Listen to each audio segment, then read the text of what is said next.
Kritikan pedas dari legenda Timnas Indonesia untuk program naturalisasi untuk Timnas Indonesia.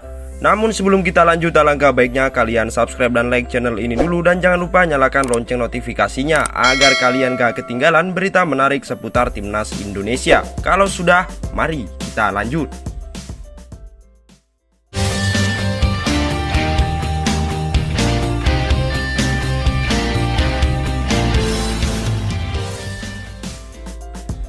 Program naturalisasi pemain untuk Timnas Indonesia memang memicu pro dan kontra. Sebelumnya ada nama Fahri Husaini dan Indra Safri yang menolak keras permintaan naturalisasi. Dan kini yang terbaru, kritikan itu datang dari legenda sepak bola Indonesia yakni Alexander Pulalo.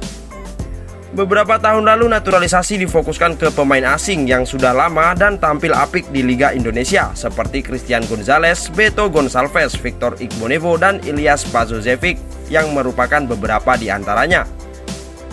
Mereka sama sekali tidak punya darah keturunan Indonesia, namun mendapatkan keistimewaan untuk dinaturalisasi karena kemampuan dan masa tinggal yang sudah lama di tanah air.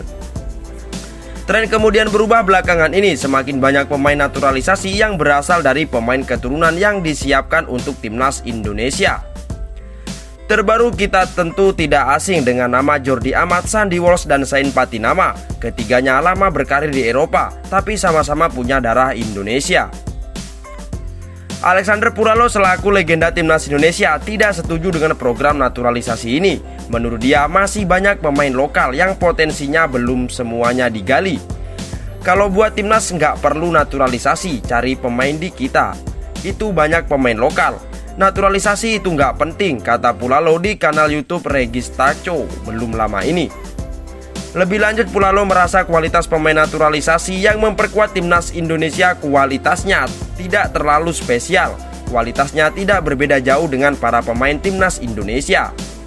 Saya lihat kalau ambil pemain naturalisasi itu mainnya harus jauh lebih tinggi dari pemain kita. Ini yang diambil pemainnya yang selevel, ujarnya. Pulalo juga menyebut kebanyakan pemain yang selama ini dinaturalisasi sudah berusia 30 tahun atau lebih. Di usia tersebut para pemain hanya punya beberapa tahun saja bermain di Timnas Indonesia. Saya pikir percuma cari pemain seperti itu, apalagi kalau umurnya udah 30 tahun. Paling main di Timnas Indonesia 1-2 tahun sudah habis, imbuhnya. Memang menarik untuk kita nantikan, dan sejauh ini para pemain naturalisasi belum juga rampung untuk dinaturalisasi untuk membela Timnas Indonesia.